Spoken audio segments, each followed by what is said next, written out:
आज हम लोग एक नया चैप्टर शुरू कर रहे हैं, sexual reproduction in flowering plant. ठीक है, देखते हैं कहाँ तक इसको कर पाते हैं आज, नहीं तो फिर 2 पार्ट में इसको बनाएंगे। आगे शुरू किया जाए। क्वेश्चन यहाँ पे लिखा हुआ है, are we not lucky that plants reproduce sexually.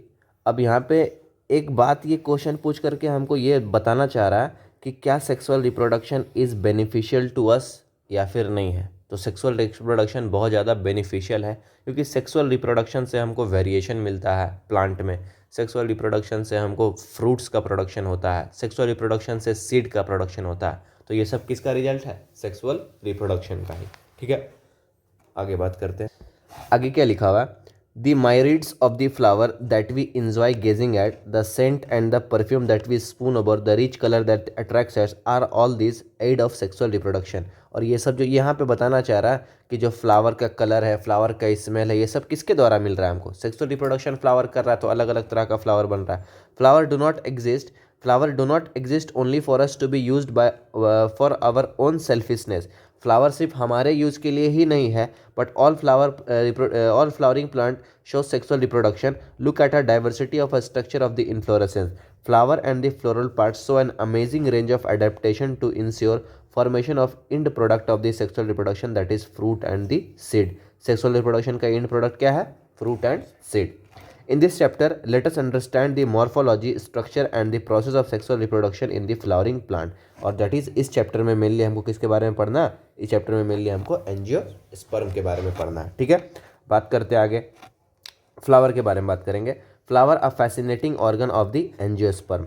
Human being have had an intimate relationship with the flower since time immemorial. यहाँ पे बताना चाह रहा है कि जो हमारा और फ्लावर का जो रिलेशनशिप है बहुत पुराने समय से है। कि हर जगह में हम लोग का फ्लावर का ही यूज़ है, कहीं भी पूजा हो गया, कहीं भी शादी हो गया, हर जगह पे फ्लावर का ही यूज़ है। ठीक है, flower are object of aesthetic, ornamental, सजाने के लिए भी है फ्लावर। फ्लावर सोशली भी हम लोग यूज करते हैं। रिलीजियस वर्क में भी फ्लावर का यूज होता है, कल्चरल वैल्यू में भी यूज होता है। They have always been used as a symbol of conveying important human feelings such as love, affection, happiness, grief and mourning. मतलब कि फ्लावर का यूज़ करते हैं हम लोग ये सब अपने सिचुएशन पे, मतलब ह्यूमन के हर एक जगह पे फ्लावर का यूज़ है। List at least 5 flower of ornamental value that are commonly cultivated. ये सब इंपॉर्टेंट नहीं है, बट यहाँ से देखते हैं एक बार फ्लावर का पार्ट। तो फ्लावर का पार्ट जैसे कि अगर बात करें तो ये जो बल्ज पार्ट है इसको हम लोग बोलते हैं ओवरी। क्या बोलते हैं इसको? ओवरी। सबसे पहला वर्ल होता है हमारे पास सेपल, उसके बाद होता है इस तरह से पेटल, और उसके बाद होता है ये हमारा स्टिग्मा है, स्टाइल है, और ये एंथर है, जिसको एंथर एंड फिलामेंट, ये एंथर, इसको पूरे को बोलते हैं हम लोग स्टामेन। क्या बोलते हैं? Stamen. Stamen is the male reproductive structure, and pistil or carpel is the female reproductive structure. ये सब पता होगा। बात करते हैं आगे। अब यहाँ पे लिखा हुआ है, to a biologist flower are morphological and embryological marvel and the site of sexual reproduction. But एक बायोलॉजिस्ट जब से फ्लावर को ऑब्जर्व करता है तो बायोलॉजिस्ट के लिए फ्लावर क्या है? Flower are morphological and embryological marvel and a site of sexual reproduction. Biologist flower को किस नज़रिए से देखता है? वो देखता है कि फ्लावर में सेक्सुअल रिप्रोडक्शन हो रहा है, इस नज़रिए से देखता है। In earlier classes you have read the various part of the flower. Figure 1.1 will help you recall the part of the flower. ये ऊपर वाला फिगर, ठीक है। Can you name the 2 part of the flower in which the 2 most important unit of sexual reproduction develop. तो यहाँ पे क्या हो जाएगा? 2 नेम, एक हो जाएगा स्टामेन, एक हो जाएगा कार्पेल। क्या पूछ रहा है? Can you name the 2 part of the flower in which the 2 most important unit of sexual reproduction develop. कहाँ पे डेवलप हो रहा है? स्टामेन एंड कार्पेल में ही डेवलप हो रहा है सेक्सुअल रिप्रोडक्शन का 2 मेन इंपॉर्टेंट पार्ट। बात करते आगे। अब हमारे पास कुछ इवेंट के थ्रू हम लोग चलेंगे, इस चैप्टर को हम लोग कुछ इवेंट के थ्रू बात करेंगे। और हमारे पास इवेंट है, एक इवेंट हो गया प्री फर्टिलाइजेशन इवेंट, एक हो गया फर्टिलाइजेशन इवेंट, और एक हो गया post fertilization event. Pre fertilization event में हम लोग कुछ पढ़ेंगे, फिर फर्टिलाइजेशन में जहाँ पे male and female gamete fuse करेगा, फॉर्मेशन ऑफ जाइगोट होगा, और पोस्ट फर्टिलाइजेशन इवेंट में कि ओवरी किस में कन्वर्ट हुआ, ओव्यूल किस में कन्वर्ट हुआ, ये सब चीज़ देखेंगे। ठीक है, तो 3 इवेंट्स में हम लोग इस चैप्टर को फिनिश करेंगे, जिसमें से हमारा पहला इवेंट शुरू हो रहा है प्री फर्टिलाइजेशन इवेंट। अब प्री फर्टिलाइजेशन इवेंट में मेनली हमको पढ़ना क्या है? अब आते हैं हम लोग प्री फर्टिलाइजेशन इवेंट में। इसमें क्या पढ़ना है? प्री फर्टिलाइजेशन इवेंट में हमको पढ़ना है स्ट्रक्चर एंड इवेंट में। देखते हैं क्या क्या लिखा हुआ। Much before the actual flower is seen on the plant. मतलब कि जो फ्लावर को एक्चुअली जो फ्लावर प्लांट पे आ रहा है उस फ्लावर का डिसीजन जो है सो बहुत पहले हो चुका है कि वो उसका फ्लावर का फॉर्मेशन होना है। ठीक है, much before the actual flower is seen on the plant the decision that the plant is going to flower has taken place. और ये जो डिसीजन है कि प्लांट जो है सो फ्लावर प्रोड्यूस करेगा, ये डिसीजन बहुत पहले लिया जा चुका है कि फ्लावर आने से बहुत पहले। इसमें हुआ क्या, several hormonal and the structural changes are initiated which lead to the differentiation and further development of the floral primordium. मतलब कि प्लांट में कुछ हार्मोनल चेंजेस हुआ। प्लांट में क्या हुआ, कुछ हार्मोनल चेंजेस हुआ। जैसे कि प्लांट में क्या हुआ कि कुछ हार्मोनल चेंजेस हुआ। हार्मोनल चेंजेस से क्या हुआ प्लांट में, प्लांट में वेजिटेटिव बर्ड कन्वर्ट हो गया रिप्रोडक्टिव बर्ड में। क्या बोले, प्लांट में कुछ हार्मोनल चेंजेस हुआ जहाँ पे वेजिटेटिव बर्ड जो है वो किस चीज़ में कन्वर्ट हो गया, रिप्रोडक्टिव बर्ड में। और रिप्रोडक्टिव बर्ड ही हमारा क्या है, फ्लावर ही जाकर के कन्वर्ट होता है। रिप्रोडक्टिव बर्ड बाद में किस में कन्वर्ट हो जाता है, फ्लावर में कन्वर्ट हो जाता है। अब आगे देखते क्या लिखा हुआ है, several hormonal and the structural changes are initiated which led to the differentiation and further development of the floral primordium. Inflorescences are formed which bear the floral bud and then the flower। मतलब कि inflorescence का formation होता है जहाँ पे floral बड बनता है, calyx, Corolla, androecium, gynoecium वगैरह सारा चीज़ बनता है।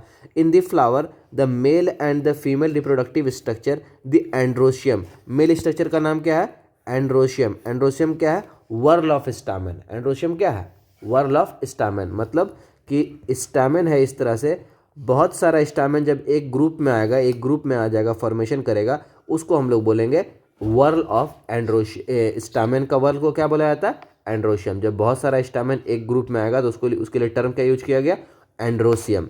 गाइनोशियम किसके लिए है, गाइनोशियम है तुम्हारे कार्पेल के लिए। ठीक है, gynoecium differentiate and develop. You would recollect that androecium consist of whorl of stamen. Androecium में क्या है, ग्रुप ऑफ स्टामेन है। एंड्रोशियम के अंदर बहुत सारा ग्रुप ऑफ स्टामेन को हम लोग बोलते हैं androecium. Representing the male reproductive organ and gynoecium represent the female reproductive organ. Gynoecium किसको रिप्रेजेंट कर रहा है, फीमेल रिप्रोडक्टिव ऑर्गन को रिप्रेजेंट कर रहा है। ठीक है, आगे बात करते हैं। आगे अब हमको पढ़ना है structure of stamen, microsporangium and pollen grain के बारे में पढ़ना है। तो एक एक करके पढ़ते जाते हैं। देखिए फिगर 1.2a, जैसे ये हो गया फिगर, टिपिकल एंथर स्टामेन के बारे में बात करेंगे। तो ये पार्ट क्या हो गया, ये पार्ट एंथर हो गया और ये पार्ट हो गया फिलामेंट। ठीक है, अब बात करते हैं आगे क्या लिखा हुआ, shows two part of a typical stamen, the long and cylinder stalk called the filament. इसके बारे में बोल रहा है, कैसा दिख रहा है ये हमको फिलामेंट, ये हमको लॉन्ग दिख रहा है एंड सिलेंडर शेप दिख रहा है इस तरह से। ठीक है, उसके बाद क्या लिखा हुआ, the terminal generally bilobed structure called anther. ऊपर वाले स्ट्रक्चर को, सबसे ऊपर वाले को क्या बोल रहा है, बाइलोब्ड स्ट्रक्चर कॉल्ड एंथर बोल रहा है इसको। The proximal end of the filament is attached to the thalamus and attached to the thalamus or the petals of the flower. जैसे कि ये जो फिलामेंट है ना, फिलामेंट का दो पार्ट है, ये मान लेते हैं फिलामेंट। इस एंथर को हटा दिए यहाँ से, और ये वाला एंड और ये वाला एंड दोनों का कुछ अलग अलग नाम है। इसको बोलते हैं डिस्टल एंड। क्या बोलते हैं इसको, डिस्टल एंड। इसको बोलते हैं प्रॉक्सिमल एंड। इसको बोलते हैं प्रॉक्सिमल एंड। ये जो डिस्टल एंड है किससे अटैच्ड होगा, डिस्टल एंड अटैच्ड होगा एंथर से, और प्रॉक्सिमल एंड किससे अटैच्ड होगा, ये अटैच्ड होगा थैलेमस से और पेटल्स ऑफ द फ्लावर से अटैच्ड होगा। ठीक है, the number and the length of the stamen are variable in the flower of different species. यहाँ पे क्या बोल रहा है कि जो अलग अलग फ्लावर होगा उसमें number of filament, length of filament ये वेरिएबल हो सकता है। किसी फ्लावर में 2 फिलामेंट हो सकता है, किसी में 4 हो सकता है, किसी फ्लावर में फिलामेंट का लेंथ बहुत बड़ा हो सकता है, किसी फ्लावर में फिलामेंट का लेंथ बहुत छोटा हो सकता है। ठीक है, the number and length of the stamen are variable in flower of the different species. If you were to collect a stamen each from the 10 flower, अब बोल रहा है कि अगर 10 फ्लावर से हमको स्टैमेन को कलेक्ट करना रहेगा, each from the different species, और सारा फ्लावर अलग अलग स्पीसीज का रहेगा, and arrange them on a slide, उसको स्लाइड में अरेंज कर दीजिए, you would be able to appreciate the large variation in size seen in nature. और उससे हमको क्या पता चलेगा कि जितना भी फ्लावर है उसका स्टैमेन का जो फिलामेंट है उसमें लेंथ का बहुत ज़्यादा वेरिएशन पाया जा रहा है, नंबर का बहुत ज़्यादा वेरिएशन पाया जा रहा है। किसी फ्लावर में 2 फिलामेंट मिलेगा, किसी में 3 मिलेगा, किसी में 1 मिलेगा, किसी फ्लावर में फिलामेंट का लेंथ बहुत ज़्यादा रहेगा, किसी फ्लावर में फिलामेंट का लेंथ बहुत कम रहेगा। तो यही बोल रहा है कि बहुत ज़्यादा डाइवर्सिटी हमको देखने को मिलेगा। ठीक है। Careful observation of each stamen under dissecting microscope and making neat diagram would elucidate the range in shape and attract attachment of the anther in different flower. अब बोल रहा है कि जब केयरफुली इसको ऑब्जर्व करेंगे तो हमको फ्लावर एंथर में स्टामेन में हमको बहुत ज़्यादा ऑब्जर्वेशन मिलेगा। अभी आगे बहुत सारा क्लियर हमको इसका डायग्राम में देखेंगे, बहुत सारा चीज़ है अभी इसमें। ठीक है। अब क्या बोल रहा है, a typical angiosperm anther is bilobed. यहाँ से इंपॉर्टेंट शुरू हुआ अब एंथर के बारे में। टिपिकल एंथर कैसा है हमारे पास, बाइलोब्ड। बाइलोब किसको बोलते हैं, एक लोब ये और एक लोब ये, तो एंथर को क्या बोला जाता है, बाइलोब्ड बोला जाता है। ठीक है। Anther is bilobe with each lobe having 2 theca, और हर एक लोब में कितना थीका है, 2 चैम्बर। ये एक चैम्बर हो गया, ये दूसरा चैम्बर हो गया। जैसे कि मान लो ये 2 लोब है, ठीक है, इस तरह से ये 2 लोब है, एक लोब इधर एक लोब इधर, और हर एक लोब में कितना चैम्बर है, 2 चैम्बर है। उस चैम्बर को हम लोग क्या बोल रहे हैं, थीका बोल रहे हैं। तो यहाँ पे एक चैम्बर, यहाँ पे एक चैम्बर, यहाँ पे एक चैम्बर, यहाँ पे एक चैम्बर, तो एक लोब में कितना चैम्बर, 2 चैम्बर। तो इसके लिए टर्म क्या यूज किए, डायथीकस यूज किए। ठीक है।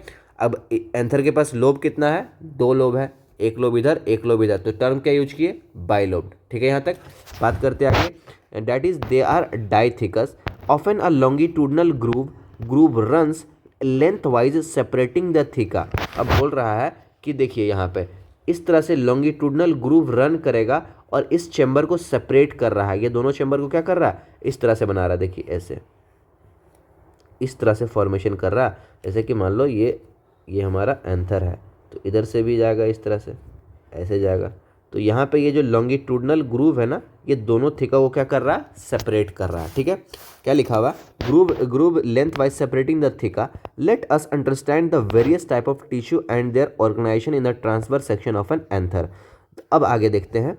The bilobed nature of an anther is very distinct in transverse section of an anther. बोल रहा है कि जो बाइलोब्ड नेचर है एंथर का बहुत आसानी से हमको दिख जाता है। बस यही बात करना है। क्या बोले कि जो बाइलोब्ड है ना, वो ईजिली ऑब्जर्व किया जा सकता है। एक लोब इधर दिख रहा है हमको, एक लोब इधर दिख रहा है, इसको हम आसानी से ऑब्जर्व कर पा रहे हैं। ठीक है। आगे क्या लिखा हुआ, bilobed nature of an anther is very distinct, मतलब बहुत आसानी से क्लियरली ये डिस्टिंक्ट है, आसानी से दिख रहा है in the transverse section of an anther.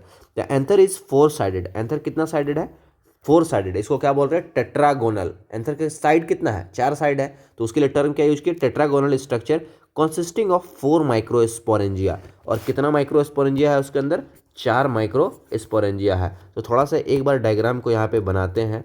जैसे कि मान लीजिए ये एंथर है, ठीक है, ये एंथर है, एंथर का ये इस तरह से स्ट्रक्चर बना दिए।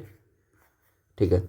अब इस एंथर को, ये इसका फिलामेंट है, इस एंथर का अगर हम डाइसेक्शन करें ट्रांसवर्सली, इसको हम ऊपर से काट दें, तो जब ऊपर से काट देते हैं तो हमको कुछ इस तरह का स्ट्रक्चर दिखता है।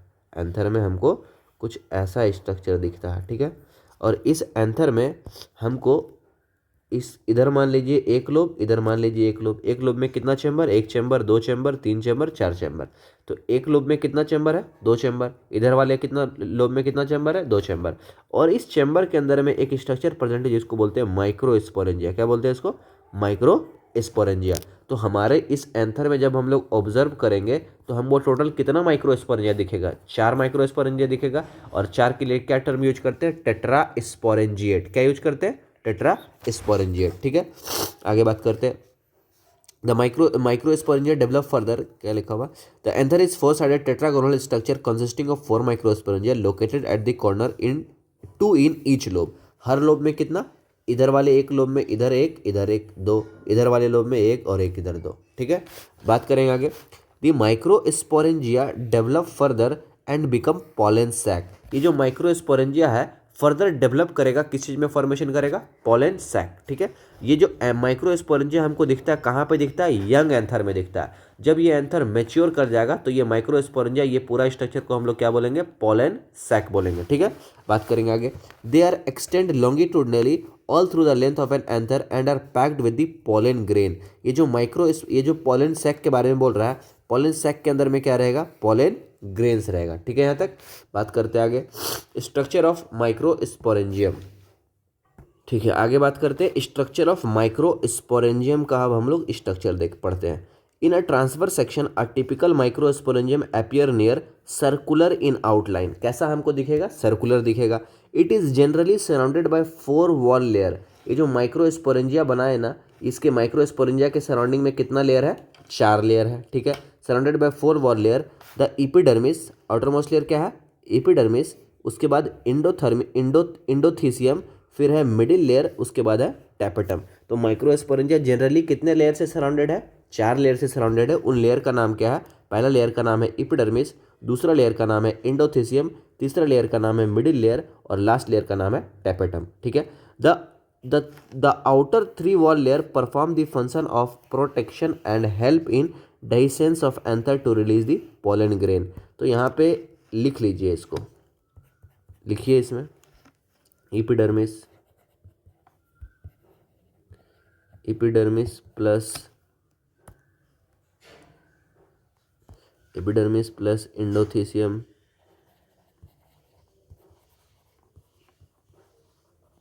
प्लस मिडिल लेयर, ये कर क्या रहा है तीनों मिल करके? ये तीनों जो आउटर लेयर है, तीनों मिल करके कर रहा है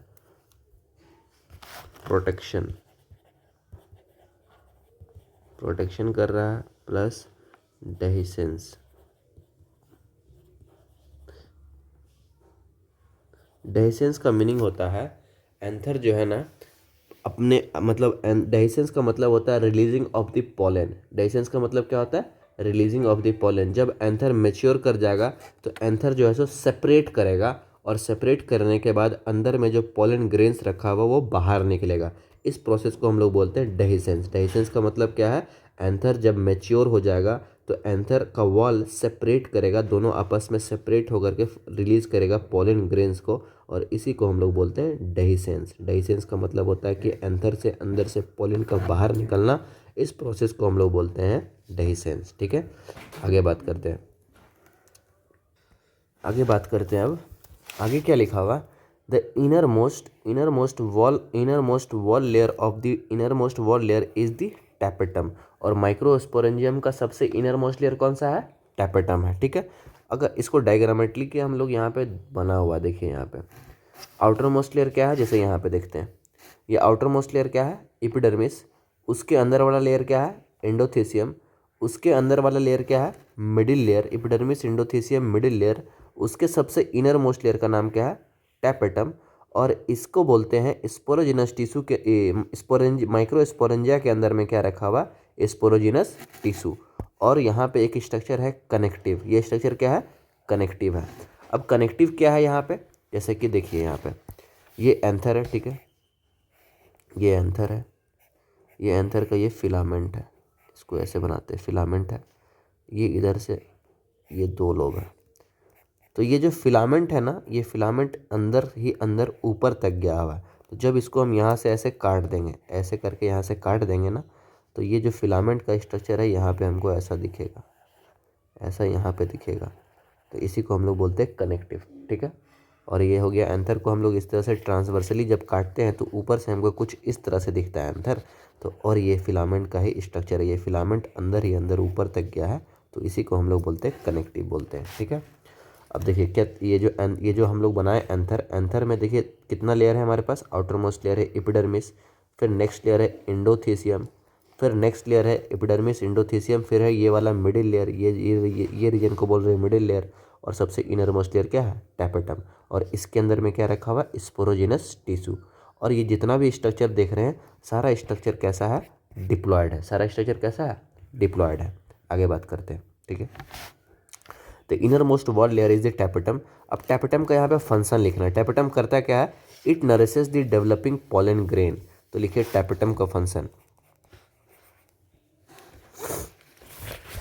टैपेटम, इसमें लिखिए provide nourishment to pollen grain, provide nourishment to pollen grains, provide nourishment to pollen grains. चलिए आगे बात करते हैं। आगे क्या लिखा हुआ? The innermost wall layer is the tapetum, it nourishes the developing pollen grain. Cells of the tapetum possess dense cytoplasm. और टैपेटम का जो सेल है कैसा पोजेस करता है? Cytoplasm dense, and generally have more than one nucleus, मतलब ये tapetum जो होता है वो कैसा होता है, मल्टी न्यूक्लिएटेड होता है। तो टैपेटम में हम यहीं पे लिख सकते हैं, इसमें लिखिएगा इट हैज़, इसमें लिखिए it has dense cytoplasm, dense cytoplasm. दूसरा पॉइंट में लिख सकते हैं मल्टी न्यूक्लिएटेड, मल्टी, ये T E T, multi nucleated. आप लोग भी बुक में इसी तरह से लिखते जाइएगा, ठीक है, मल्टी न्यूक्लिएटेड है। आगे बात करते हैं, generally have more than one nucleus, can you think of how tapetal cells would become binucleate. अब बोल रहा है कि टैपेटल सेल बाई न्यूक्लिएट कैसे हो गया। अब बाई न्यूक्लिएट ऐसे इस तरह से हो सकता है कि वहाँ पे साइटोकाइनेसिस परफॉर्म नहीं हुआ होगा, समझ गए।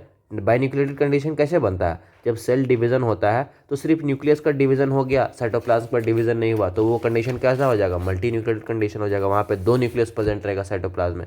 अब बात करेंगे आगे, when the anther is young, when the anther is young, a group of compactly arranged homogeneous cell called the sporongenous tissue occupies the center of each microsporangium। देखिए यहाँ पे ये जो माइक्रोस्पोरेंजियम स्ट्रक्चर दिख रहा है हमको, ये वाला जो स्ट्रक्चर है माइक्रोस्पोरेंजियम, इसके अंदर में जो सेल रखा हुआ है इसको हम लोग बोलते हैं स्पोरोजिनस टिश्यू। क्या बोलते हैं इसको, स्पोरोजिनस टिश्यू। अब यहाँ पे क्या बोल रहा है, occupies the centre of the each microsporangium, और हर एक माइक्रोस्पोरेंजियम के सेंटर में क्या प्रेजेंट रहता है, स्पोरोजिनस टिश्यू। यहाँ पे भी प्रेजेंट होगा, इस तरह से स्पोरोजिनस टिश्यू प्रेजेंट होगा, ठीक है। आगे बात करें, occupies the centre of the each microsporangium, microsporogenesis, नया टॉपिक शुरू हो रहा है, माइक्रोस्पोरोजेनेसिस। माइक्रोस्पोरोजेनेसिस है क्या, माइक्रोस्पोरोजेनेसिस ये है, जैसे कि ये हो गया माइक्रोस्पोरेंजियम, ये है हमारा माइक्रोस्पोरेंजियम। माइक्रोस्पोरेंजियम के अंदर में क्या प्रेजेंट है, स्पोरोजिनस टिश्यू। अब इसी स्पोरोजिनस टिश्यू को हम लोग एक नाम दे सकते हैं, पोलन मदर सेल और माइक्रोस्पोर मदर सेल। क्या बोले, इसी को हम लोग क्या बोल सकते हैं, पोलन मदर सेल और माइक्रोस्पोर मदर सेल। जब ये पोलन मदर सेल और माइक्रोस्पोर सेल का नेचर क्या होता है, डिप्लॉयड इन नेचर होता है। इनमें जब मियोसिस होगा, क्या होगा इनमें, इनमें जब मियोसिस होगा तो फॉर्मेशन होगा, हर एक जितना भी यहाँ पे पोलन मदर सेल है, हर पोलन मदर सेल में क्या होता है, मियोसिस, और मियोसिस होकर फॉर्मेशन करता है 4 माइक्रोस्पोर। किसी का फॉर्मेशन करता है 4 माइक्रोस्पोर, माइक्रोस्पोर। और यही प्रोसेस को हम लोग बोल देते हैं माइक्रोस्पोरोजेनेसिस। पोलन मदर सेल से माइक्रोस्पोर बनने तक के प्रोसेस को क्या बोला जाता है, माइक्रोस्पोरोजेनेसिस, ठीक है। क्या लिखा हुआ है, as the anther develop the cells of the sporogenous tissue undergo meiotic division. जैसे जैसे एंथर डेवलप होता है, स्पोरोजिनस टिश्यू के अंदर में क्या हो रहा है, meiotic division to form microspore tetrad. क्या बना रहा है, माइक्रोस्पोर टेट्राड। कितना माइक्रोस्पोर बना, 4, तो इसीलिए क्या टर्म यूज कर रहे हैं, माइक्रोस्पोर टेट्राड यूज कर रहे हैं, ठीक है। What would be the polarity of the cells of the tetrad. अब इनका पोलैरिटी क्या होगा, हैप्लॉइड होगा कि डिप्लॉइड होगा, इनका पोलैरिटी होगा हैप्लॉइड, क्योंकि ये जो पोलन मदर सेल है या स्पोरोजिनस टिश्यू है वो होता है डिप्लॉइड। जब हम यहाँ पे मियोसिस डिवीजन किए हैं तो मियोसिस डिवीजन में क्या होता है, क्रोमोसोम नंबर हाफ हो जाता है, तो यहाँ पे माइक्रोस्पोर का क्या हो जाएगा, क्रोमोसोम n हो जाएगा, that is haploid in nature हो जाएगा, ठीक है। तो यहाँ पे लिख लीजिए टेट्राइड, यहाँ पे लिख लीजिए n, that is haploid. What would be the polarity of the cells of the tetrad, polarity क्या होगा उनका, हैप्लॉइड होगा।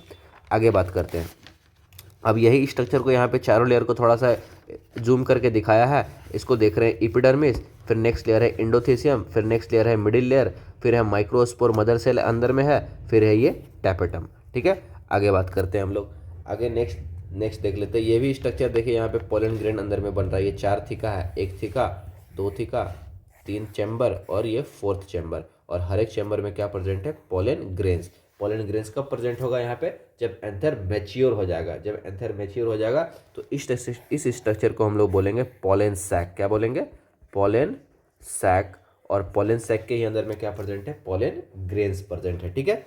आगे बात करते हैं, transverse section of a young anther, फिर है in large view of a, उसके बाद ये मैच्योर डिहाइज्ड एंथर है। ये क्या है, एक मैच्योर एंथर है। तो एग्जाम में पूछा जा सकता है कि पोलन सैक मैच्योर एंथर में प्रेजेंट रहता है कि यंग एंथर में प्रेजेंट रहता है, तो हम लोग बोलेंगे कि पोलन सैक जो है सो प्रेजेंट रहता है मैच्योर्ड एंथर में। कहाँ पे प्रेजेंट रहता है, मैच्योर एंथर में। तो यहाँ पे लिख लीजिए, यहीं पे लिखिए, pollen sac is present in mature anther, ठीक है, आगे बात करते हैं। पोलन सैक के अंदर में क्या प्रेजेंट है? पोलन ग्रेन्स प्रेजेंट है। नेक्स्ट देखते हैं क्या लिखा हुआ कि as each cells of the sporogenous tissue is capable of giving rise to microspore tetrad, कि इस सेल के अंदर में, इस माइक्रोस्पोरेंजिया के अंदर में जितना भी सेल है, हर सेल कैपेबल है किस चीज़ का फॉर्मेशन करने के लिए? हर सेल कैपेबल है माइक्रोस्पोर का फॉर्मेशन करने के लिए। जितना सेल है इसके अंदर, सारा सेल क्या है? कैपेबल है माइक्रोस्पोर का फॉर्मेशन करने के लिए। ठीक है, आगे देखते क्या लिखा हुआ। Micro is capable of giving rise to microspore tetrad, each one is potential pollen, और हर सेल को हम लोग क्या बोल रहे हैं? पोटेंशियल पोलन और माइक्रोस्पोर मदर सेल। क्या बोला जा रहा है? पोटेंशियल पोलन या फिर microspore mother cell. The process of formation of microspore from pollen mother cell through meiosis is called microsporogenesis. क्या लिख दिया कि the process of formation of microspore का बनना, किससे बनना? पोलन मदर सेल से बनना। कौन से डिवीजन से बनना? मियोटिक डिवीजन से बनना। उसके लिए टर्म क्या यूज करते हैं? माइक्रोस्पोरोजेनेसिस। क्या यूज करते हैं? माइक्रोस्पोरोजेनेसिस। ठीक है, यहाँ तक बात। अब बात करते हैं, और देखो आगे क्या लिखा हुआ है। क्या बोल रहा है कि as each cells of the sporogenous tissue. अब किसी किसी को समझ में नहीं आ रहा होगा, तो उसके लिए देखिए क्या है, फिर से बता रहे हैं। ये माइक्रोस्पोरेंजिया है। माइक्रोस्पोरेंजिया के अंदर में क्या प्रेजेंट है? Sporogenous tissue. क्या प्रेजेंट है? Sporogenous tissue. और इस स्पोरोजिनस टिश्यू, जितना भी सारा स्पोरोजिनस टिश्यू प्रेजेंट है, हर स्पोरोजिनस टिश्यू किस चीज़ के लिए कैपेबल है? माइक्रोस्पोर का फॉर्मेशन करने के लिए कैपेबल है। तो अब हम क्या बोलते हैं कि इस स्पोरोजिनस टिश्यू को हम लोग बोल सकते हैं पोलन मदर सेल। क्या बोल सकते हैं? पोलन मदर सेल या फिर माइक्रोस्पोर मदर सेल। क्या बोल सकते हैं? पोलन मदर सेल या माइक्रोस्पोर मदर सेल। इस पोलन मदर सेल का नेचर होता है डिप्लॉयड। कैसा नेचर का है ये? डिप्लॉयड नेचर का है। अब इस पोलन मदर सेल में क्या हुआ? मियोसिस हुआ। जब मियोसिस हुआ ना, तो पोलन मदर सेल से, जैसे कि मान लेते हैं यहाँ पे, इससे हम सिर्फ मान रहे हैं, सिर्फ इस वाले से बोल रहे हैं, इसमें मियोसिस हुआ, इसमें मियोसिस हुआ, तो इसको बोले पोलन मदर सेल। इस पोलन मदर सेल में जब मियोसिस हुआ तो फॉर्मेशन हुआ इस तरह से एक सेल का, और उस सेल के अंदर में 4 माइक्रोस्पोर प्रेजेंट है, जिसको बोलते हैं स्पोर टेट्राड। क्या बोलते हैं? Spore tetrad. और ये सेल बाद में डिजेनरेट हो जाएगा, ये सेल बाद में डाइजेस्ट हो जाएगा, और ये चारों माइक्रोस्पोर बाहर निकल जाएगा, जिसको बोलेंगे माइक्रोस्पोर टेट्राड। क्या बोलेंगे? Microspore tetrad. ठीक है, इसका नेचर कैसा है? हैप्लॉइड इन नेचर है। तो मियोसिस यहाँ से लेकर के ये जो यहाँ तक का प्रोसेस है, इसी प्रोसेस को बोला जाता है माइक्रोस्पोरोजेनेसिस। क्या बोला जाता है? माइक्रोस्पोरोजेनेसिस। ठीक है, आगे देखते हैं आगे क्या लिखा हुआ है। माइक्रोस्पोरोजेनेसिस यहाँ तक हो गया बात। आगे देखिए, यहाँ पे हम ऊपर बना भी दिए हैं यहाँ पे कि ये पोलन मदर सेल से लेकर के मियोसिस, ये मियोसिस हुआ इसमें, और माइक्रोस्पोर तक बनने तक के प्रोसेस को हम लोग बोलते हैं माइक्रोस्पोरोजेनेसिस। आगे देखेंगे, the microspore as they are formed. Microspore बन चुका है, ठीक है, as they are formed are arrange in a cluster of 4 cell. 4 cell का क्लस्टर होगा, उसको बोलेंगे। देखते हैं यहाँ पे, यहाँ से हम लोग शायद छूटा हुआ, ठीक है, यहाँ से देखते हैं। The microspore as they are formed are arrange in a cluster of 4 cell. Microspore tetrad बोले। As the anther mature dehydrate, the microspore dissociate from each other and develop into pollen grain में formation करेगा। Inside each microsporangium several thousand of the microspore of the pollen grain are formed that are release with the dehiscence of the anther. मतलब कि हर एक microsporangium के अंदर हजारों हजार में पोलन ग्रेन बनेगा। पोलन ग्रेन के बारे में बात करेंगे। The pollen grain represent the male gametophyte. Pollen grain किसको रिप्रेजेंट कर रहा है? Male gametophyte. If you touch a open anther of hibiscus or any other flower, you would find deposition of yellowish powdery grain on your finger. जब एक flower को touch करेंगे तो हमको कुछ डिपोजिशन मिलेगा, दैट इज पाउडरी टाइप का होता है, उसी को बोलते हैं पोलन ग्रेन। अब उस पोलन ग्रेन को जब माइक्रोस्कोप पे आप डालिएगा तो हमको बहुत ज़्यादा वैरायटी मिलेगा पोलन ग्रेन का। पोलन ग्रेन ऐसा हो सकता है, पोलन ग्रेन का शेप इस तरह से हो सकता है, पोलन ग्रेन का शेप इस तरह से हो सकता है, अलग अलग तरह का हो सकता है, ठीक है। अब पोलन ग्रेन के बारे में यहाँ पे बताए हैं कि जैसे कि ये पोलन ग्रेन है ना, तो पोलन ग्रेन का आउटर मोस्ट लेयर को बोलते हैं एक्साइन, और इनर वाले लेयर को बोलते हैं इंटाइन। ये जो आउटर लेयर है ये बना है स्पोरोपोलिनिन का, और आउटर लेयर है स्पोरोपोलिनिन का, और इनर लेयर बना हुआ पेक्टिन का। Pectin plus cellulose,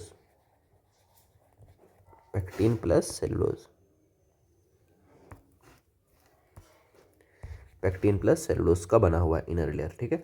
it has a prominent 2 layer wall, the hard outer covering called the exine. बाहर वाले लेयर को क्या बोल रहे हैं, exine. Is made up of sporopollenin which is one of the most resistant organic material. और sporopollenin क्या है, सबसे रेसिस्टेंट ऑर्गेनिक मटेरियल अभी तक का है। और ये जो स्पोरोपोलिनिन है कोई भी इंजाइम इसको डिग्रेड नहीं कर सकता, ये हाई टेम्परेचर को झेल सकता है, स्ट्रॉन्ग एसिड को झेल सकता है एंड स्ट्रॉन्ग अल्कली को भी झेल सकता है। So no enzyme degrade the sporopollenin. अभी तक ऐसा कोई इंजाइम नहीं आया है जो स्पोरोपोलिन को क्या कर सके, डिग्रेड कर सके। Is so far known. Pollen grain exine has a prominent aperture called germ pore. Pollen grain में एक अपर्चर है जहाँ पे स्पोरोपोलिन प्रेजेंट नहीं रहता है, जहाँ पे एक्साइन वाला लेयर प्रेजेंट नहीं रहता है, उस अपर्चर को बोला जाता है जर्म पोर बोला जाता है, ठीक है। आगे बात करते हैं।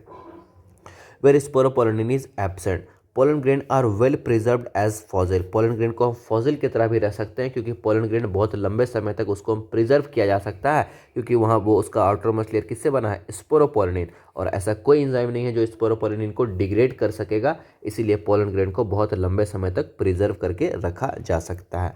The exine exhibit fascinating array of pattern and design. अब बात करते हैं आगे क्या लिखा हुआ। नेक्स्ट बात करेंगे, what is the function of the germ pore. Germ pore का फंक्शन क्या है, जर्म पोर से ही पॉलन ट्यूब का फॉर्मेशन होता है। क्या होता है, यहाँ पे लिख सकते हैं क्या, यहाँ पे लिख सकते हैं for formation of pollen tube, formation of pollen tube. क्या फंक्शन है जर्म पोर का, पॉलन ट्यूब का फॉर्मेशन वहीं से होता है क्योंकि वहाँ पे स्पेस खाली है। जैसे देखिए यहाँ पे कहाँ गया, यहाँ पे ये जो एक्साइन प्रेजेंट नहीं है तो ये अंदर वाला रेड वाला लेयर इस तरह से बाहर निकल करके पॉलन ट्यूब का फॉर्मेशन करेगा, ऐसे पॉलन ट्यूब बनाएगा, ठीक है। तो इसका काम ये यहाँ पे ये स्पेस क्यों दिया गया है, ताकि पॉलन ट्यूब बाहर निकले, फॉर्मेशन करे पॉलन ट्यूब का। आगे बात करते हैं, व्हाट इज द फंक्शन हो गया। The inner wall of the pollen grain is called intine. और इनर वाले लेयर को क्या बोलते हैं, इंटाइन बोलते हैं। It is a thin and continuous layer. Intine कैसा है, thin and continuous layer. Exine कैसा है, एक्साइन डिसकंटिन्यूअस लेयर है, ये कंटिन्यू नहीं हुआ ना पूरा, बीच में स्पेस थोड़ा सा गैप हो गया, तो इसीलिए एक्साइन कैसा है, exine is a discontinuous layer and intine is a continuous layer. याद रखना इस चीज को, ठीक है। Thin continuous made up of, किससे बना है, यहाँ पे लिखा है cellulose plus pectin. The cytoplasm of the pollen grain is surrounded by plasma membrane. और पोलन ग्रेन का साइटोप्लाज्म किससे सराउंडेड है, प्लाज्मा मेम्ब्रेन से सराउंडेड है। When the pollen grain is mature it content 2 cell, एक को बोलते हैं वेजिटेटिव सेल, एक को बोलते हैं जेनरेटिव सेल। जैसे कि यहाँ पे देखिए ये एक पोलन ग्रेन है, इसमें इस वाले सेल को बोल रहे हैं वेजिटेटिव सेल और इस सेल को बोल रहे हैं, स्पिंडल शेप है, इसको बोल रहे हैं जेनरेटिव सेल बोल रहे हैं, ठीक है। When the pollen grain is mature it content 2 cell, एक को बोल रहे हैं वेजिटेटिव सेल, एक को बोल रहे हैं generative cell. The vegetative cell is bigger, ये वेजिटेटिव सेल बिगर दिख रहा है। जैसे देखिए ये जो है ना, ये पूरा एक जेनरेटिव सेल है, ये क्या है, जेनरेटिव सेल। और इसको छोड़ करके अब इस सेल में जितना भी बचा उसको बोलेंगे वेजिटेटिव सेल। तो दो सेल है, एक ये है वेजिटेटिव सेल, एक ये है जेनरेटिव सेल, ठीक है। और जिसमें से बिगर कौन सा है, बिगर वाला है वेजिटेटिव सेल और स्मॉलर है generative cell. The vegetative cell is bigger, has a abundant food reserve. और इस वेजिटेटिव सेल में क्या प्रेजेंट है, बहुत सारा फूड रिजर्व प्रेजेंट है। And a large irregularly shape nucleus, nucleus कैसा है इसका, इरेगुलर शेप है, रेगुलर गोल नहीं है, ये इरेगुलर शेप है, इसी को बोल रहे हैं large irregularly shape nucleus. The generative cell कैसा है, स्मॉल है। Generative cell floats in the cytoplasm of the vegetative cell. ये जो जनरेटिव सेल है ना, इस वेजिटेटिव सेल के साइटोप्लाज्म में क्या कर रहा है, फ्लोट कर रहा है। मतलब कि जैसे ये पोलन ग्रेन है ये, और यहाँ पे इस तरह से ये जेनरेटिव सेल है। जेनरेटिव सेल जो है ना, इस वेजिटेटिव सेल के साइटोप्लाज्म में रखा हुआ है, ठीक है। तो इसीलिए लिख रहा है कि generative cell float in the cytoplasm of vegetative cell, ठीक है। आगे बात करते हैं, cytoplasm of the vegetative cell, it is spindle shape. क्या बोल रहा है, जेनरेटिव सेल के बारे में बोल रहा है, कैसा शेप का है, spindle shape. It is spindle shape with dense cytoplasm and nucleus. यहाँ पे साइटोप्लाज्म भी है प्लस यहाँ पे क्या प्रेजेंट है, न्यूक्लियस भी प्रेजेंट है। अब यहाँ पे ये इंपॉर्टेंट है, in over 60% of the angiosperm the pollen grain are shed at 2 celled stage. 60% angiosperm में जो है ना पोलन ग्रेन 2 सेल स्टेज में ही निकल जाता है, मतलब इसी स्टेज में। जैसे कि प्लांट में पोलन ग्रेन का फॉर्मेशन हुआ, पोलन ग्रेन का फॉर्मेशन क्यों होता है? पोलन ग्रेन का फॉर्मेशन होता है ताकि वो नेक्स्ट स्टिग्मा पे जा करके लैंड करे, वहाँ पे पोलन ट्यूब का फॉर्मेशन करे, फर्टिलाइजेशन करे, मेल गैमेट रिलीज करे। तो 60% एंजियोस्पर्म में जो है ना पोलन ग्रेन इसी स्टेज में प्लांट से बाहर निकलता है। कितना परसेंट में? 60% में 2 सेल स्टेज में, एक हो गया वेजिटेटिव सेल रहेगा उसमें और एक जनरेटिव सेल रहेगा। तो 60% एंजियोस्पर्म में पोलन ग्रेन किस स्टेज में सेट होता है? इसी स्टेज में सेट होता है, इसको बोलते हैं 2 सेल्ड स्टेज। लेकिन जो 40% जो बच गया, in the remaining species the generative cell divide mitotically to give rise to 2 male gamete. और जैसे कि अब 40% बच गया तो 40% में क्या होगा? 40% में होगा इस तरह से कि अंदर में ये जो जेनरेटिव सेल है ना, इसके अंदर जो न्यूक्लियस प्रेजेंट था वो 2 मेल गैमेट में बन जाएगा। और यहाँ पे इस तरह से वेजिटेटिव सेल तो प्रेजेंट है, ये पूरा वेजिटेटिव सेल ही है, इसको बोल रहे हैं जेनरेटिव सेल और इसको बोल रहे हैं वेजिटेटिव सेल। लेकिन अब इस जेनरेटिव सेल में कितना कितना यहाँ पे 2 मेल गैमेट है और यहाँ पे एक सेल ये है, तो इसको बोल रहे हैं 3 सेल्ड स्टेज। क्या बोल रहे हैं इसको? 3 सेल्ड स्टेज। तो 40% एंजियोस्पर्म में पोलन ग्रेन कितना सेल पर रिलीज होता है? 3 सेल पे और 60% में 2 सेल पे। ठीक है, आगे बात करते हैं। आगे क्या लिखा हुआ है? Pollen grain of many species cause severe allergies and bronchial afflictions in some people, often leading to chronic respiratory disorder. जैसे अस्थमा हो सकता है, ब्रोंकाइटिस हो सकता है। आगे देखते हैं क्या लिखा हुआ। आगे लिखा हुआ है कि the pollen grain of many species, pollen grain of many species cause करता है severe allergy. Pollen grain cause करता है सीवियर एलर्जी। कैसे करता है?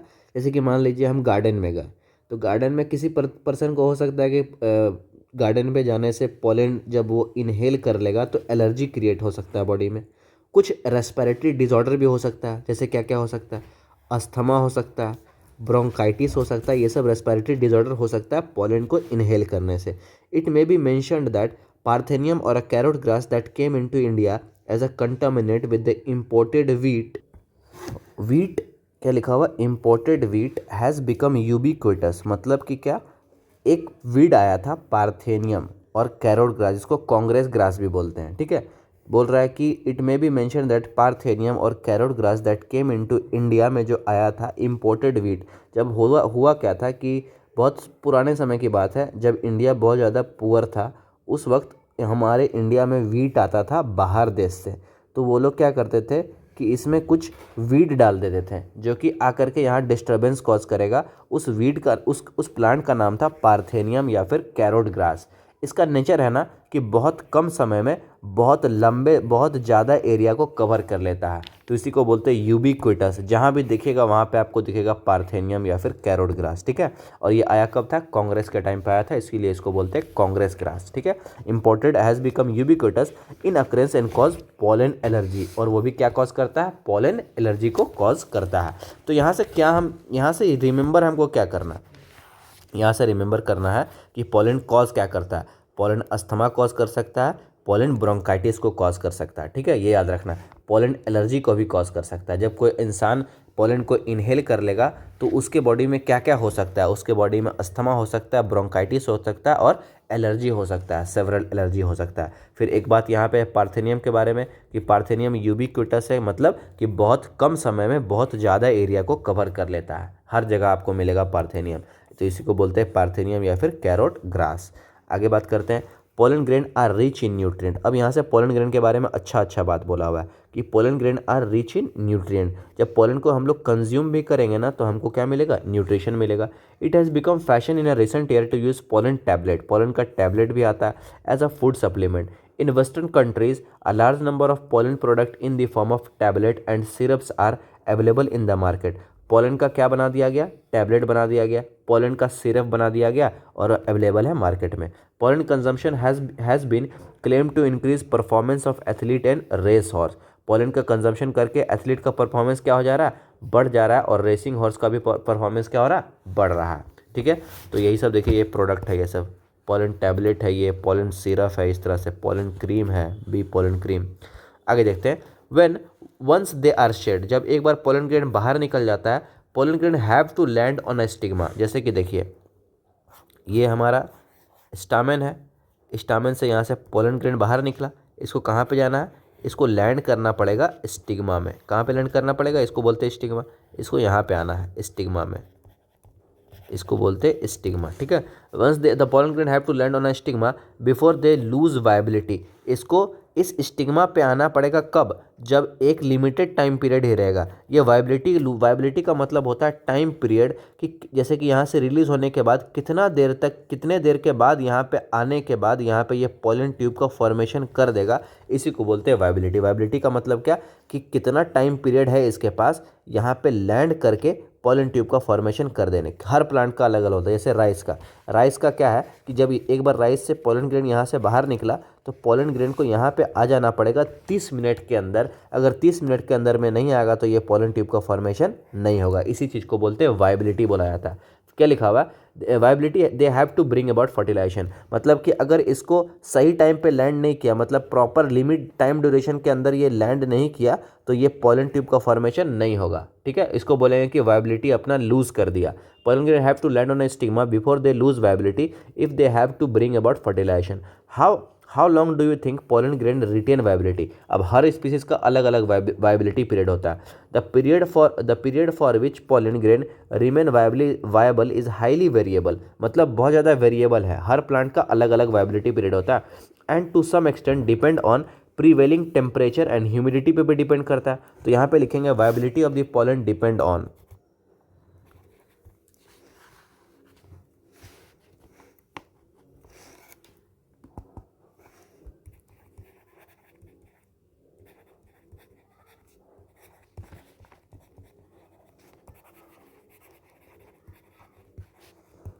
डिपेंड्स ऑन, यहाँ लिखा हुआ है temperature and humidity.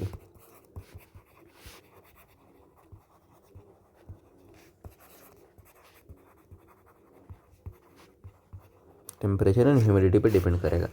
In some cereal such as rice and wheat pollen grain lose viability within 30 minute. इसको याद करके रखना है कि राइस एंड व्हीट का वायबिलिटी पीरियड कितना होता है 30 minute. Rice wheat viability 30 minute. Rice wheat का वायबिलिटी 30 मिनट होता है राइस एंड व्हीट का वायबिलिटी, ठीक है। Of their release and in some member of Rosaceae, Leguminosae and Solanaceae they maintain viability for month. तो इसको यहीं पे स्टार मार्क कर लीजिए कि 3 family, Rosaceae family, Leguminosae family and Solanaceae family, उनका वायबिलिटी पीरियड कितना होता है? 1 मंथ तक होता है उनका viability period. You may have heard of storing semen, मतलब स्पर्म को स्टोर किया जाता है। सीमेन या फिर sperm for many animal including human for artificial insemination. It is possible to store pollen grain in a large number of species, pollen grain of a large number of species for year in a liquid nitrogen. Such stored pollen can be used as a pollen bank similar to seed bank in a crop breeding program. मतलब कि pollen grain को store करके रखना बाद में use करने के लिए, इसको बोलते हैं pollen bank। कितना डिग्री टेम्परेचर पे, ये इंपॉर्टेंट है। कहाँ पे इसको स्टोर कर सकते हैं हम लोग? इसको स्टोर कर सकते हैं -196 डिग्री सेंटीग्रेड में, और किस सब्सटेंस में? लिक्विड नाइट्रोजन में इसको हम लोग स्टोर कर सकते हैं। क्यों स्टोर कर रहे हैं? ताकि इसको हम बाद में यूज़ किया जा सके। तो ये हो गया हमारा, यहाँ तक पूरा मेल पार्ट यहाँ तक ख़त्म हुआ, ठीक है। अब यहाँ से शुरू हो रहा है पिस्टिल, मेगा स्पोरेंजियम एंड एम्ब्रायोसेक। ये एक नया टॉपिक है, नया पार्ट है। फिर शुरू होगा पॉलिनेशन, उसके बाद पोस्ट फर्टिलाइजेशन इवेंट, ठीक है। और इसको हम लोग नेक्स्ट पार्ट में करेंगे, सेकंड पार्ट में इसको फिनिश करेंगे, ठीक है। तो जितना भी चीज़ हम शुरू से लिखे हैं आप लोग भी साइड में लिखते जाइएगा, ठीक है। ये क्या हो गया? अच्छा, अभी लोड हो जाएगा। हाँ देखिए यहाँ से, जैसे कि यहाँ से हम जितना भी साइड में लिखे हैं ना वो सब लिखना है, ठीक है। लिखने से क्या होगा? ये जैसे ये सब नहीं, ये सब तो एक्सप्लेन किए हैं, लिखना है आपको ये सब। क्या ये, इसको डिस्टल एंड बोलते हैं, इसको प्रॉक्सिमल एंड बोलते हैं। फिर यहाँ पे एंथर में कितना माइक्रोस्पोरेंजिया है? 4 माइक्रोस्पोरेंजिया है। ये सब चीज़ लिखना है, ये फंक्शन लिखना है, टैपेटम का फंक्शन लिखना है। ये चीज़ को लिख लीजिएगा तो और आसानी से समझ में आएगा। फिर यहाँ पे लिखे हैं कि टैपेटम का साइटोप्लाज्म कैसा होता है? डेंस होता है, मल्टी न्यूक्लिएटेड होता है। Tapetum as a whole structure कैसा है? डिप्लॉयड नेचर का है। फिर पॉलन सेक के बारे में लिखे कि पॉलन सेक कहाँ प्रेजेंट रहता है? मैच्योर एंथर में प्रेजेंट रहता है, इसको पॉलन सेक बोले हम लोग, ठीक है। इस तरह से ये जर्म पोर का बना लीजिएगा। इंटाइन किससे बना है? पेक्टिन प्लस सेलुलोज से बना है। एक्साइन किससे बना है? स्पोरोपोलिनिन से बना है। पोलन ग्रेन का डायमीटर कितना है? 25 to 50 माइक्रोमीटर इन डायमीटर है। फिर ये लिखवाए कि for formation of pollen grain pollen tube 60% में 2 सेल स्टेज में सेड होता है और 40 में 3 सेल स्टेज में सेड होता है, जहाँ पे 2 मेल गैमेट बन जाता है जेनरेटिव सेल का। ठीक है, यही सब बात है। फिर वायबिलिटी पीरियड, ये इंपॉर्टेंट है कि वायबिलिटी किस चीज़ पे डिपेंड करेगा? टेम्परेचर पे डिपेंड करेगा और ह्यूमिडिटी पे डिपेंड करेगा। राइस एंड व्हीट का वायबिलिटी पीरियड 30 मिनट। उसके बाद एक और है यहाँ पे रोसेसी, लेगुमिनेसी एंड सोलेनेसी का वायबिलिटी पीरियड 1 मंथ है यहाँ पे। ठीक है, और पोलन बैंक के बारे में कितना टेम्परेचर पे स्टोर करते हैं? -196 डिग्री सेंटीग्रेड पे, और किस में? लिक्विड नाइट्रोजन पे। ठीक है, यहाँ से अब हम लोग नेक्स्ट यहाँ से शुरू करेंगे पिस्टिल के बारे में नेक्स्ट क्लास में।